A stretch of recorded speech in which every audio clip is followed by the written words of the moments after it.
En España tenemos 31.600 fallecidos en toda España, oficiales, más de 750.000 contagiados y hay quien sigue negando que el coronavirus existe. Quiero que vean esta publicación de una joven malagueña. Se queja de una cervecería en la que ningún camarero lleva puesta la mascarilla y el establecimiento le responde y le dice que el virus está en su cabeza y que no existe. El Ayuntamiento de Málaga ya ha anunciado que investigará lo ocurrido. Y más allá de los negacionistas, los hay que vieron el coronavirus como un negocio, una estafa que viene de largo, Igor. Sí, y con muchos elementos y muchas distintas opciones. Por ejemplo, al inicio de la pandemia veíamos remedios milagrosos, suplementos nutricionales que se suponía que la curaban, improvisados consejeros que prometen que curan un virus para el que sabemos que a día de hoy no hay cura. Desde el inicio de la pandemia, el consumo de productos naturales y suplementos nutricionales se ha multiplicado. Si no hay una indicación por una situación carencial diagnosticada, lo que no tiene ningún tipo de beneficio adicional el modificar artificialmente la dieta. En este tiempo, herbolarios y centros dietéticos se han convertido en supuestos consejeros del sistema inmunitario de miles de personas. Mi padre fue ayer diagnosticado de coronavirus. Hombre, seguro habría que darle vitamina C. Sí. Sí, porque la vitamina C para los jugadores es buenísima, también para el COVID. Luego yo creo que le recomendaría los hongos. Algún producto que lleve reishi, que lleve maitake, que lleve shiitake. Ante un contagio por coronavirus, la lista de pseudoremedios no tiene fin. Le podemos dar tomillo, le podemos dar orégano, le podemos dar pues drosera, eucalipto, todo lo que sea para limpiar bien el pulmón. Es que aquí no damos nada que haga daño. Estamos en un momento en el que en la población general tenemos miedo, tenemos confusión, tenemos incertidumbre y eso es el caldo de cultivo de la desinformación. Con las vitaminas C y D se están realizando estudios con tratamientos intravenosos, no vía oral, para valorar así un posible tratamiento para la COVID-19, pero aún no hay resultados. Que haya ensayos clínicos para ver si aparte de lo que tomamos en la dieta, un incremento sería beneficioso, pero actualmente no tenemos ningún dato que lo refrende. Aún así, la demanda de vitamina C y D ha sido tan elevada que en algunas localidades llegaron a agotarse los productos que incluían estas vitaminas. Pues si ya hay síntomas claros de coronavirus, pues aumentamos la dosis de vitamina C a 2 gramos, o aumentamos también los preparados de la vitamina D o los ácidos grasos omega 3 para reducir la inflamación y la tormenta de citoquinas proinflamatorias. También con la presunta intención de subir las defensas, hay quien recomienda calostro, el líquido previo a la leche materna. Hay distintas yeguadas que producen calostro de yegua y sabemos que el calostro normalmente estimula todo el sistema inmunitario. Bueno, pues para hablar de estos temas, estaba yo aquí hablando del calostro de las vacas que se utiliza, mi madre lo hacía. Cogía el calostro y se hierve y sale, pues, requesón. Esto era de yegua. Nos acompaña Emilio Molina, es de la Asociación para Proteger al Enfermo de Terapias Pseudocientíficas. Buenos días. Buenos días. ¿Cuánto se puede llegar a pagar por un tratamiento de estos? Pues la verdad es que suelen ser cantidades bastante pequeñas, asumibles, para intentar llegar a mucha gente, la mayor parte de ocasiones. A veces hay tratamientos, digamos, más específicos o que te lo venden como más específicos y que siguen siendo estafas o propuestas que no sirven para nada como mínimo, que van un poco más allá, ¿no? Que intentan vendértelo como preventivo, entonces tienes que estar tomándotelo constantemente y entonces aunque sea un precio bajo vas pagando cada semana te vas haciendo un desembolso de 15, 20, 30 euros, con lo cual a largo plazo, en 6 meses, un año, has desembolsado una cantidad importante. ¿Y a través de qué redes se capta a los compradores? Pues la verdad es que está extendida en todas las redes sociales. Hay grupos de WhatsApp cerrados o de Telegram, hay, sobre todo en Facebook hay páginas a discreción para encontrar este tipo de ofertas. En YouTube se promociona muy abiertamente todo este tipo de propuestas. La pregunta sería casi dónde no se promocionan, ¿no? Porque tienen unas herramientas muy activas de propagación. ¿Cómo podemos tener una clave para nuestros telespectadores sobre cualquier tipo de que no vale nada. A ver, la clave tristemente es que no existe una curación para el coronavirus ahora mismo. Existen terapias, bueno, que son paliativas, terapias que se están investigando en entornos clínicos. Si alguien le dice a una persona, tengo la cura contra el coronavirus, es muy probable que sea falso. Emilio, lo que yo no sé es si de estas terapias que están surgiendo con el coronavirus, hay algunas, la mayoría son inocuas, pero hay alguna que es peligrosa. Ponemos en riesgo a la salud de la gente. Bueno, siempre hay que decir inocuas, entre comillas, porque está siempre el peligro latente de que esa desinformación que tiene la persona se pueda sentir protegida y pueda exponerse a riesgos o exponer a otra gente a riesgos, y eso es impepinable incluso aunque te bebas agua, ¿no?, creyendo que te está curando el coronavirus.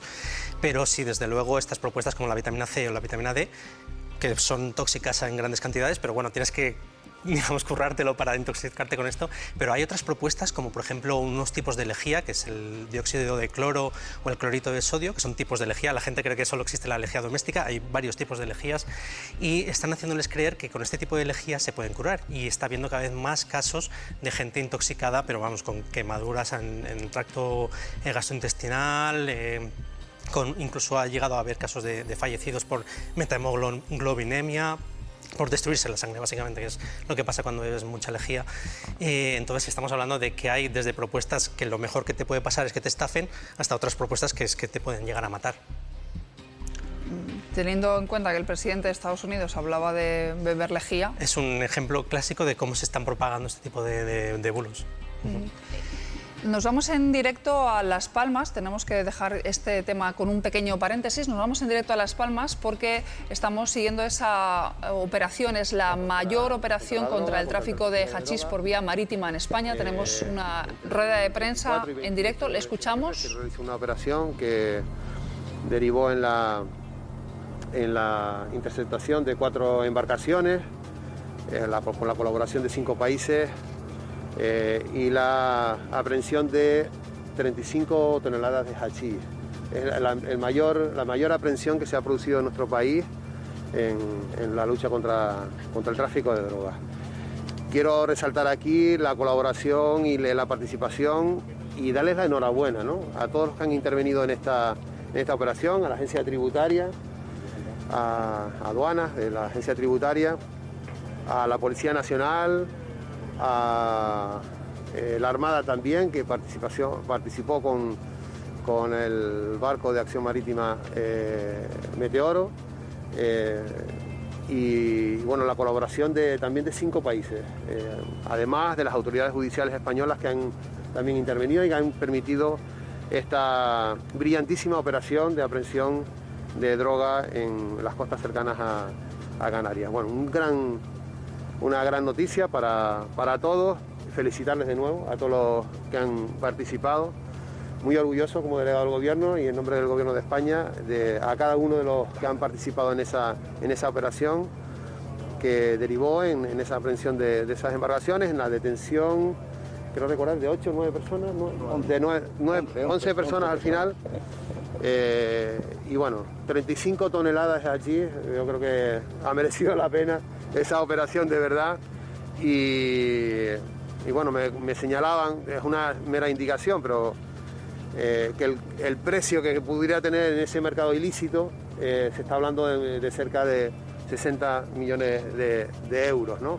Así que es un duro golpe, detención de personas de origen búlgaro y ruso, si no recuerdo mal, y 5 países que también intervienen, si no recuerdo mal, a ver si lo digo: Italia, Grecia, Bulgaria, Reino Unido, y me falta uno, y Países Bajos. Como decía el delegado de Gobierno en Canarias, Anselmo Pestana, la mayor operación contra el tráfico de hachís en España, que seguiremos pendientes de cómo descargan esos alijos de hachís que han encontrado en uno de esos 4 veleros. Nos vamos ahora hasta Algeciras. Allí está atracado uno de esos 4 veleros que habían interceptados. Está Marta Baltar. Marta, cuéntanos. ¿Qué tal, Mónica? Pues lo que tenemos aquí justamente con nosotros es uno de los primeros veleros que intervino la Policía Nacional y la Agencia Tributaria en esta operación. Ya lo estáis viendo, os comentábamos que os íbamos a enseñar bien de cerca cómo era y aquí lo tenéis. Fue uno de los primeros, como decíamos, y que llegó hasta aquí, hasta el puerto de Algeciras con todos los fardos en su interior. 18 metros que tiene este velero. Fijaos porque, bueno, parecido a este serían los demás, bueno, que se hubiesen intervenido por parte de estos agentes en su interior. Llevaban todos estos fardos. En este concretamente lo que había eran 9 toneladas de hachís. Como decíamos, han sido asaltos en alta mar. Imaginaos esa patrullera de la Agencia Tributaria junto a la colaboración esa patrulla de la Agencia Tributaria, junto a la colaboración de la Policía Nacional, como en alta mar tuvieron que asaltar aquí y se encontraron con 2 personas, concretamente de origen ruso, las 2 que iban aquí, pero ya habéis escuchado en esta rueda de prensa, bueno, pues que no solamente rusos, sino que también búlgaros eran los que pertenecían a esta organización y los que, bueno, han llevado también estos veleros por aguas internacionales hasta que llegaron aquí, ¿no? Hasta aguas españolas, y ya fueron estos agentes los encargados pues de asaltarlos y de así decomisar toda la mercancía que habría dentro. Estamos hablando de 35 toneladas de hachís. Son muchos fardos y, como estabais escuchando, ascienden a 60 millones de euros el valor de esta mercancía incautada, de la mayor operación, del mayor alijo de hachís por parte de la Policía Nacional y de la Agencia Tributaria. Aquí tenéis un ejemplo de estos veleros, de cómo son y de cómo sería, bueno, pues lo que han usado para este nuevo modus operandi. Gracias, Marta. Pues volveremos hasta Las Palmas cuando nos comenten que están descargando el hachís de ese cuarto velero que se habría interceptado. Seguimos con esas terapias, esas pseudociencias que prometen curas para el coronavirus. Las redes sociales han sido un enemigo muy peligroso durante esta pandemia. De hecho, en ellas puede encontrarse un aluvión de desinformación. Nuestro equipo de investigación ha encontrado una que nos ha sorprendido mucho. Una persona que asegura haberse curado con sus propios poderes. Buscando presuntos remedios a la COVID en la red, encontramos algo que nos llama mucho la atención. ¿Hay alguna forma de curar el coronavirus? Yo trabajo con energía y lo único que hago es equilibrar las energías que este virus desordena. Yo lo único que hago es equilibrarla y ordenarla con mi aparato. Pues bien, yo te dejo uno, desde Lopanga con 4 días. Nos habla de estas estructuras que él mismo diseña. Colocándose una de ellas, afirma haber superado el coronavirus hace 2 meses. Noté que tenía fiebre y me fui a la cama y al otro día me lo llevé, me lo puse y al otro día por la mañana ni tenía fiebre ni tenía nada. ¿Usted cree que así se curaría? Pues yo estoy curando enfermedad incurable ya hace 27 años. Yo soy sanador. Y entonces yo tengo una energía especial que la transmito aquí a los muelles que pongo. La desinformación generada en torno a la pandemia se ha vuelto viral y ha tenido gran repercusión. Y eso ha hecho que algunos desaprensivos, con el objetivo de tener un beneficio económico o obtener notoriedad, han relacionado ciertos alimentos o suplementos con la curación o prevención del coronavirus, lo que es una auténtica barbaridad. Se está generando un contexto en el que estamos desconfiando de la palabra de las autoridades sanitarias. La OMS se ha visto obligada a desmentir día a día afirmaciones sobre el coronavirus. Ha habido una campaña de la industria de las bebidas alcohólicas proponiendo que el alcohol podía prevenir la infección por coronavirus. Es rotundamente falso. Además, el alcohol es un factor que reduce las defensas de nuestro organismo. Ante la avalancha de mensajes en apenas horas, el Ministerio de Sanidad tuvo que rebatirlo. Se pueden elaborar bulos de tal manera que tienen un impacto enorme, aunque la evidencia científica sea cero. Llegaron a convertirse en prescriptoras de esos bulos, sin saberlo, algunas influencers. Beber bebidas calientes no va a matar el virus una vez que está dentro de nuestras células y no va a arrastrarlo tampoco.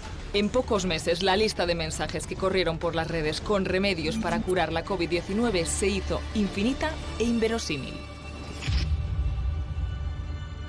La información es lo que decíamos antes, que cosas que te pueden hacer daño, a lo mejor tienes menos, no te atreves menos, pero con cosas como beber agua caliente. Fíjate, cuando empezó todo el tema del confinamiento, tuve que hacer una investigación sobre cómo la comunicación influía, obviamente, la parte principal, ¿no?, para que se distribuyan este tipo de bulos. Antes de la pandemia, ya en el año 2019, 2 de cada 3 médicos reconocían que en consulta tenían que desmentir bulos. Eso antes de la pandemia.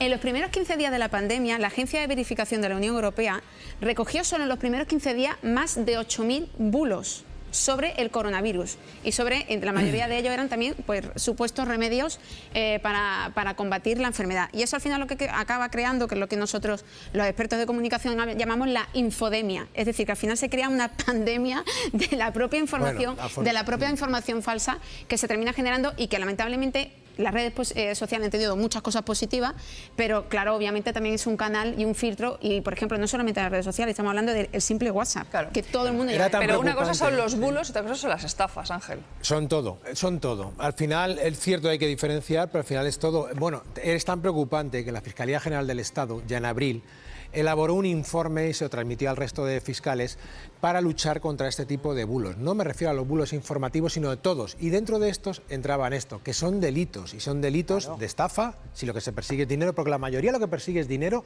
o sacarte los datos personales para luego revenderlos. Cuidado. Estafa contra la salud pública o incluso intrusismo, de 6 meses a 2 años de cárcel. Beatriz, muy breve. Es que hay que tener en consideración que mucha de esta gente se hace pasar por profesionales o que confías en ellos, y puede causarte un grave daño a la salud, porque si establecen un remedio y a lo mejor ese remedio en sí no te hace daño, pero tú confías ciegamente en ese profesional y dejas de tomar el remedio que deberías tomar. Y entonces, si tú no vas al médico, si no tomas la medicación que debes, puede causarte un daño fatal. Es decir, y hay condenas, porque esto no solo es con el coronavirus, es que hay condenas por profesionales que redactan remedios contra el cáncer, y hay gente que deja de usar los medios médicos. Emilio, muy breve, ¿qué puede hacer la asociación para proteger a los pacientes de ese tipo de pseudociencia? Pues curiosamente las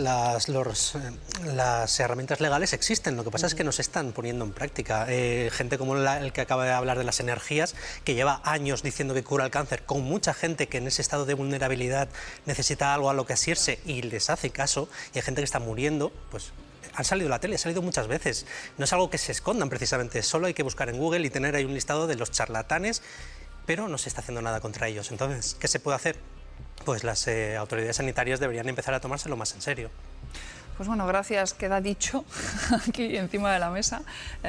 Si tenéis datos, cosas que surjan, cosas que investigáis, contádnoslo y intentaremos contarlo aquí y darle la mayor difusión posible a todo este tipo de... Por desgracia tenemos demasiada información. Tenemos demasiada. Bueno, gracias Emilio Molina por haber estado con nosotros. Vamos a resolver la pregunta